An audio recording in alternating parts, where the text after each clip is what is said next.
కేసీఆర్ చివరి గింజ వరకు కొంటా అని మాట ఇచ్చాడు. ఈ తాగుబోతోని మాటలు నమ్మి మొత్తం రాష్ట్రం అంతా వరి వైపు మళ్ళీను. రాష్ట్రం అంతా వరి దిక్కు మళ్ళీ నాకు ఒక్క మాట సావు కబురు చల్లగా చెప్తున్నాడు, మీరు ఒరేసుకుంటే ఊరేసుకున్నట్టే కొనేటోడు ఉండడని.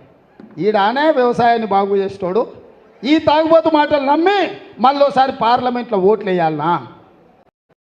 ఆ ఎలా ఎఫ్సిఐ ద్వారా కొనాల్సిన కేంద్ర ప్రభుత్వం ప్యాడీ కొనకపోతే దీక్షలు చేసి రైతు దీక్ష చేసి నేను కోమటిరెడ్డి కేంద్ర ప్రభుత్వాన్ని నిలదీసి కొనిపించిన పరిస్థితులు తేలేదా? అందుకే ఈరోజు తెలంగాణ రైతులు పండించే ఒడ్లు కొనుగోలు చేయడమే కాదు, 500 రూపాయల బోనస్ ఇచ్చి మీ ఒడ్లు కొనే బాధ్యత మాది. ఎవరు ఒడ్లు పండించుకుంటారో మీరు పండించుకోండి అని చెప్పి నేను రైతులందరికీ విజ్ఞప్తి చేస్తున్నా. అందుకే మిత్రులారా, ఇవాళ రాష్ట్రంలో అన్ని నియోజకవర్గాలు కుటుంబ పెద్దగా అంటే పిసిసి అధ్యక్షుడు ముఖ్యమంత్రిగా నాదే. కానీ పెద్దలు చెప్పిన ఇంట్లో గెలిచి రచ్చ గెలవాలని.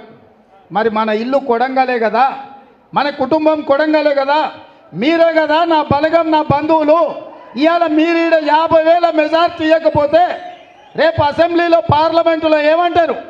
రేవంత్ రెడ్డి పెద్ద పెద్ద మాటలు మాట్లాడుతున్నాడు కానీ కొడంగల్లో 50,000 మెజార్టీ కూడా తేలేదనే ప్రమాదం ఉంది కదా. అందుకే ఈరోజు నా కుటుంబ సభ్యులైన ప్రతి కాంగ్రెస్ పార్టీ కార్యకర్తకు ఏ వేదిక మీద ఉన్న నాయకులందరికీ నేను విజ్ఞప్తి చేస్తున్నా, రాబోయే 20 రోజులు అత్యంత కీలకం, అత్యంత ప్రాధాన్యతతో కూడుకున్న రోజులు.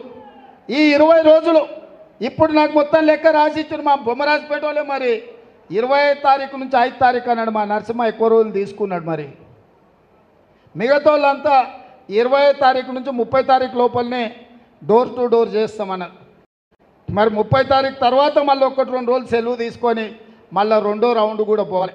నేను కార్యకర్తలకు ఒకటే సూచన చేస్తున్నా, ఇంటింటికి పోండి, వాళ్ళకి సిలిండర్ వచ్చిందా కనుక్కోండి, రైతు రుణమాఫీ ఉంటే ఎంత ఉన్నదో కనుక్కోండి, మళ్ళీ వాళ్ళ రైతులకు రుణమాఫీ చేయాలి, జీరో బిల్లు వచ్చిందా లేదా కనుక్కోండి, ఆర్టీసీ బస్సులో అమ్మలెక్కల అమ్మగారింటికో అత్తగారింటికో గుడికో దేవాలయం దర్శనానికో పోయినరా లేదా కనుక్కోండి, రాజీవ్ ఆరోగ్యశ్రీలో వాళ్ళ పరిస్థితి ఏందో కనుక్కోండి, వాళ్ళ సమస్యలు కనుక్కొని రాసుకుంటే మన దగ్గర మొత్తం డేటా ఉంటుంది.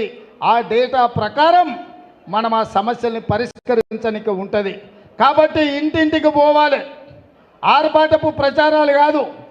పొద్దుపూట మగపిల్లలు తిరగాలి, సాయంత్రం మా అక్కల్ని ఇంటింటికి తిరిగి బొట్టు పెట్టమని ప్రతి ఇంటికి మా ఆడబిడ్డలు పోయి బొట్టు పెట్టి ఓటు అడగాలి. మన సాంప్రదాయం అది. ఏదైనా ఉంటే పేరంటానికి పిలిచినట్టు బొట్టు పెట్టి పోలింగ్ బూత్కు రమ్మని చెప్పాలి. ఇక బీజేపీలకు ఒకటే పిచ్చి పట్టుకున్నది. ఇక ఆ పిచ్చి నాకు అర్థమే అవుతలేదు. ఏది వచ్చినా సరే రోడ్డు ఎక్కుతారు, గోడల మీద రాస్తారు.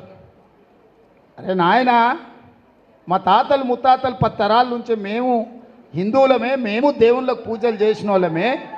దేవుడు అంటే గుడిలో ఉండాలి, భక్తి గుండెల్లో ఉండాలి.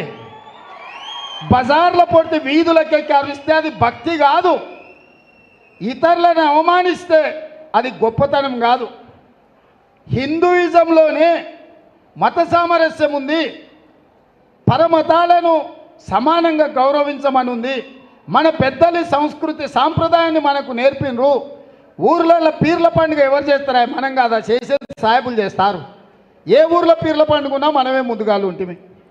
ఏ రంజాన్ ఉన్నా మనమే పోయి అల్లాయి బల్లాయి వాళ్ళతో కలుస్తుంది. మన ఇంట్లో దసరా పండుగ ఉంటే ముస్లిమ్స్ మన ఇంట్లోకి వస్తలేరు.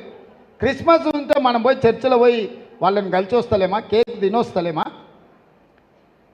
100 ఏళ్ళ నుంచి ఈ సాంప్రదాయం కొనసాగుతుంది. ఇప్పుడు బీజేపీలకు పిచ్చి ముదిరి ఏది పడితే అది చేసి పంచాయతీ పెట్టి ఎన్నికల్లో నెగ్గాలనుకుంటారు. ఇవాళ వాళ్ళ ఎన్నికల కోసం పంచాయతీ పెడితే రేపు మన ఊర్లో కలిసి ఉండేది మనమే కదా. చిచ్చామాము అని పిలిచేది మనమే, కలిసి ఉండేది మనమే కదా. రేపు వీడు పోతాడు ఓట్లు తెప్పించుకొని, రేపు కలిసి ఉండేది ఎవరని నేను అడుగుతున్నా. అందుకే బీజేపీ చేసే ప్రచారంలో పడకండి. మోడీ 10 ఏళ్ళు ఏది చేయలే. ఇండ్లు ఇస్తా అన్నాడు, ఇయ్యలే. రైతులకు ఆదాయం 2 చేస్తా అన్నాడు, చేయలే. పేదోడి ఖాతాలో 15 లక్షలు వేస్తా అన్నాడు, పైసా కూడా వేయలే. ఏమి చెయ్యలేదు, ఏమి ఇయ్యలేదు. అందుకే చెప్పుకోనికి ఏమీ లేక ఏదో ఒకటి తీట పంచాయతీ పెట్టి ఆ పంచాయతీతోని ఎన్నికలలో నెగ్గాలని చూస్తారు. అందుకే అట్లాంటి వాటి జోలికి పోకండి. మనందరం కలిసికట్టుగా ఉందాం. కొడంగల్ నియోజకవర్గం అంటేనే మనకు ఒక మత సామరస్యంతో కూడుకున్నది.